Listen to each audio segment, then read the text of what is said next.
up crying. Yeah. Sam's like, we were just starting to be brothers again. And I'm like, oh, my heart hurts. Oh, and then there's that one part I know what I'm talking about now, sorry. It's when Sam has his dad's journal, like John's journal, and he's like, hey, so I have all this information on the Reaper, and Dean just kind of gets this really soft look on his face, and he's like, thanks for not giving up on me, Sammy, and I was like, listen, this is supposed to be a quirky monster show, why are you making me cry? Wait, what show have you been watching?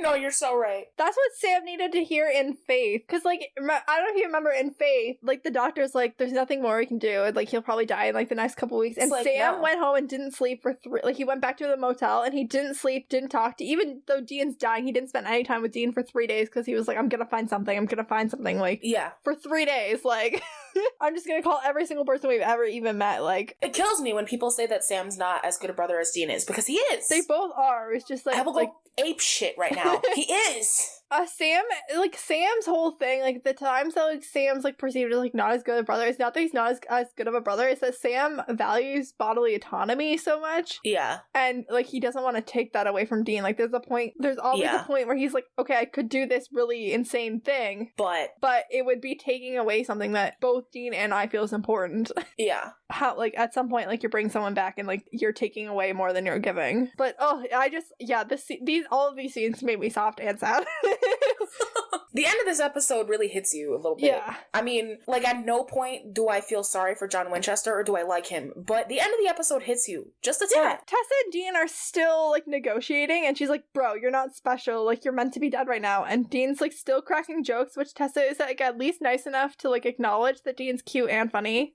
She's like, you're gonna be a ghost, baby boy, like, and she's not wrong. Do you want to be hunted by some future hunter? Because that's what's about to happen to you. And apparently Kim and some of the crew were both emotionally moved in this scene. Like, the crew were tearing up. Oh, no. Jensen said in the commentary, like, the entire crew is very invested in, like, the story of, like, the scripts on the show, at least, like, in this, like, season 2. You know, I'm sure by the end that wasn't really the case, but... How do you really feel, Kate? Tired. I'm so tired. Doing this podcast, in some ways, has made me more tired of Supernatural. In other ways, it's, like, reignited my love of Supernatural when I've been tired. It's really a mixed bag. But I'm really glad, like, to hear, like, in, like, these early seasons, like, everybody who was working on the show was really invested in it. Yeah. That's good. At least they liked their work. Azazel's downstairs being judgmental as fuck that John is making a demon deal, and I'm like, you're literally a demon, and you caused all of this. Can you not? Like, just... He's not supposed to be likable, KJ. John is offering the Colt for Dean's life, and John points out that Azazel cares more about the gun than Dean, and Azazel's like, the dude killed my kids, so I actually care about more than you seem to care about your kids. I was gonna say, you know what's so interesting is that, like, John says that Azazel cares more about the gun than he does about Dean, but it's like, bitch, you don't, so... But I also wonder, because, like, when we get into seasons 4 and 5, like, we find out, like, more of what Azazel's motivation was for this whole special children's storyline that we're about to learn about this season, and I wonder if he, like, when it comes to Dean, how much he knows, and, like, maybe Dean really is that important to him anyways. Yeah, that's true. Theories. Kim, Jared, and Jensen all said here that they missed Meg / Nikki Icox, who played Meg 1.0, and they hope that she'd be back at some point. I don't remember why they said that. I think it was just because Azazel's like, you killed my kids, and they're like, oh yeah, Meg. Oh yeah, Meg, yeah. But all three of them were like, man, Meg was good.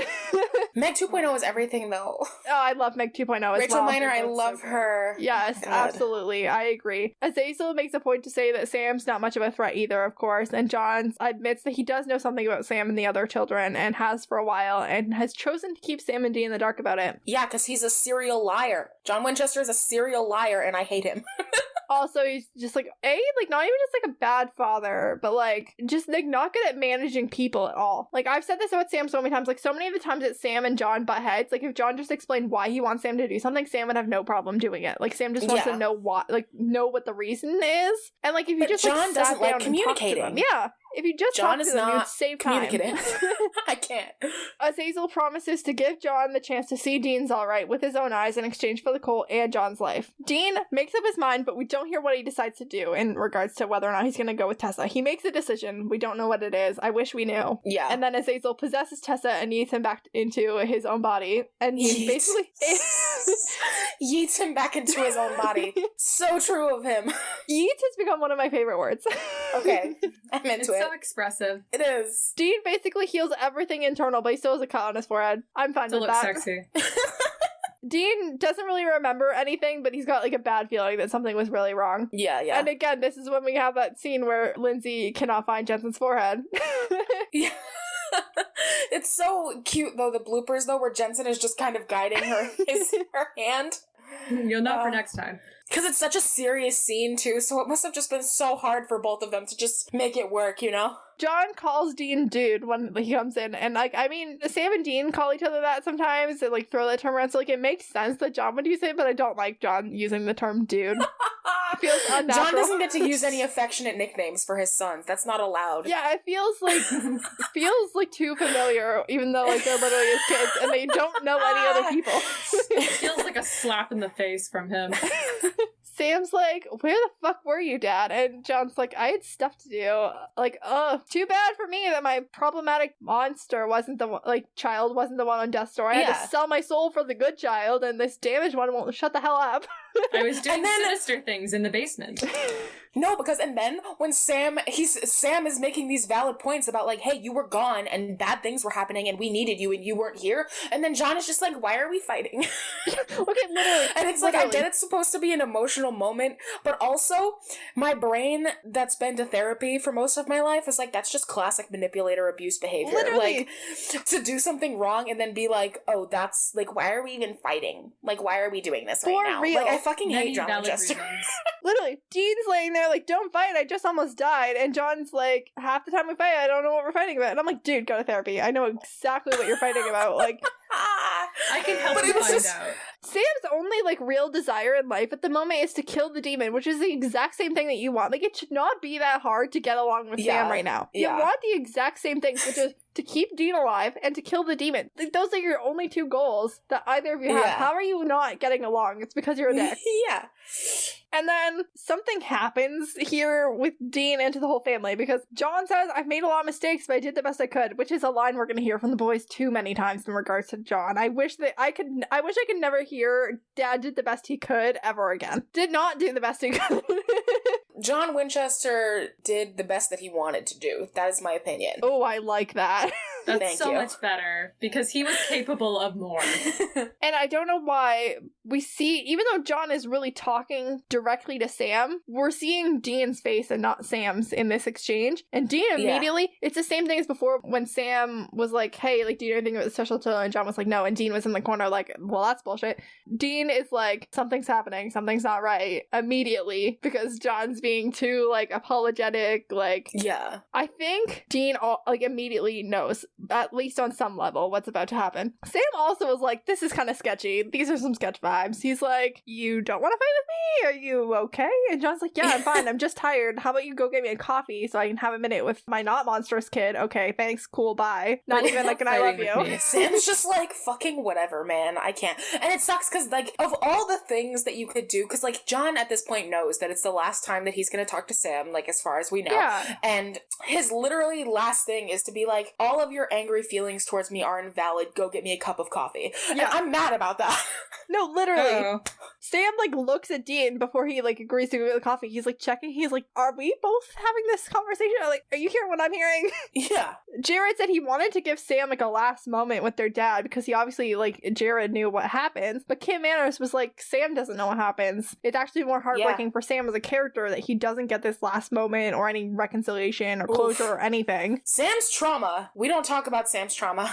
Kim Manners understood the assignment. Sam's character better than I feel like a lot of directors did, and I appreciate that about him. Yeah. And honestly, I feel like the writers didn't really even totally understand Sam's character for a couple of seasons. Anyways, if all of the other things that we've learned about John up to this point, like, haven't been enough to make us fucking furious with John, which clearly it has, John then tells us this anecdote about how when Dean was a kid, John would come back from hunts all messed up, and Dean would be like, it's okay, Dad, I'll carry the emotional burden for you. Don't even worry about it. Like, don't worry about my emotional well-being, and don't worry about Sam. I'll just take care of all of Sam's needs, and you know what? It's cool. And adult John looks us in the face, and he looks like Dean in the face, and he's like, that was a lot for me to put on you as a kid. Probably shouldn't have done that. Whoops, my bad. Yeah, and Dean's just like, what the fuck? Which is so funny because he literally is like, is this you talking? Because in the last, like, episode, it wasn't John being kind to him. So he's like, oh my god. Okay, so they shoot pretty much all of these, like, close-up shots of, like, conversations in Supernatural. They shoot them all twice. So they shoot one with one actor with, like, to get the close-up, and then they shoot with the other actor. So they shot Jeffrey's coverage first of this scene, and Jensen was, like, standing off to the side, and he was, like, tearing up, and he's like, I gotta get my shit together so we can film my take, and I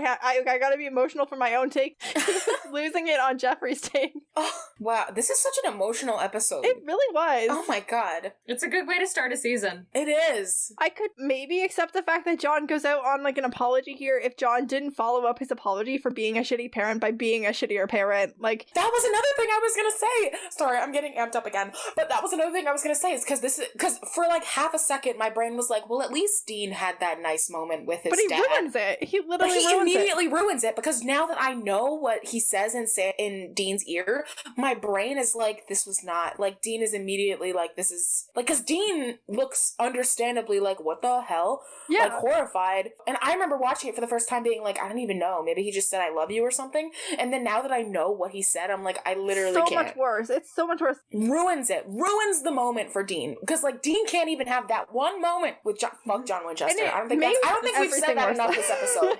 Fuck this John is why Winchester. We can't have nice things. Yes. So John's got this secret last message for Dean, and it's just, like, extra emotional damage for the boys. Dean now has to carry this secret and, like, worry about it for the next, like, it's, like, a few episodes before we learn what it is. But then it's also emotional damage down the line for Sam, as Sam has to come to terms with the fact that his father thought that he was a monster probably his entire life. Yes. And didn't trust him enough to give Sam a heads up about it. Which, fuck John Winchester. Yeah. Like, you think that Sam might end up being a monster? Maybe tell Sam? And then, like, on top of that, like, I don't know if you've read John Winchester's journal, like, the published thing. I have not. I don't have it. I only have Bobby's journal thing. It contradicts the canon a lot. I honestly didn't even really, like, look at it. I started reading it when we covered Something Wicked with the flashback. Okay. Because I was like, I wanted to see what was in it about that. In John's journal, there's, like, all of these different times where Sam was, like, surrounded by, like, weird demonic behavior as a kid. Oh. And so, like, it stands to reason that John has, like, literally suspected something's wrong with Sam, like, literally his whole life. But, like, Dean, again, back to Dean's reaction to John's, like, apology and this whole thing is, like, did the demon get back inside of you, or what is happening? Why are you telling me this? Like, these are all of the exact same things that made Dean absolutely 100% certain that there was a demon possessing his father, like, literally yesterday in the show timeline. Yeah. Like, in the show timeline, that was yesterday. And John then says, like, don't be scared, and then, like, tells Dean the secret, which should scare the hell out of Dean, and it does. He's just, like, so scared and confused and horrified. And then John walks out of the room and leaves him there. Because of course he fucking does. And that's the last memory you have of your dad. And he sets the Colt down. Yeah, and he says, okay, like, I'm ready. And then Sam's walking with the requested distraction coffee, and he rounds the corner. I'm sorry. Shouldn't laugh. It's a very serious scene. No. Continue.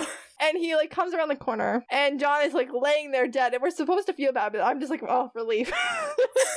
I was just like, whatever. Honestly, it's more like secondhand sadness because you know that Sam and Dean are sad, but it's just like, honestly, fuck that dude. For me, it's relief that I don't have to hear about John Winchester every week. I feel like even though John hasn't been in every episode, we've still been forced to talk about him every single week. Oh, yeah. Well, that was kind of my reaction, because, like, we don't really feel bad for John as a character. We mostly feel sad for Sam and Dean because now they're the ones who are grieving John and coming to terms with everything he's done. And just their faces at the end with, like, right before it says the time of death, like 10:14 or whatever time it is. Did I get it right? It's I feel 10:41. Like I got it right.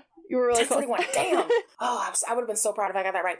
But yeah. And then apparently it was like take 3 where they had that lucky shot where the coffee cup lands standing upright. Like, that was just like a total accident. That's how it always is in film. I love it though. Jared said he didn't actually know that it landed that way until he was already, like, over John and, like, screaming. And that was, like, the first time he actually got to, like, look in that direction.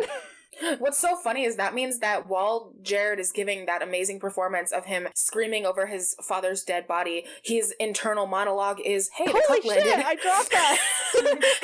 Oh my gosh, I'm awesome. That's so funny. The next scene that we have is Sam has like gotten Dean out of bed, even though he's like literally just died 10 minutes ago, and he's holding Dean fine up now, so that he the can doctor like said he's fine, and he's like holding Dean's body up so that they can like watch the doctors fail to resuscitate their dad. They declare John dead at 10:41 a.m., which is apparently, according to IMDb, a reference to Isaiah 41:10. So do not fear, for I am with you. Do not be dismayed, for I am your God. I will strengthen you and help you. I will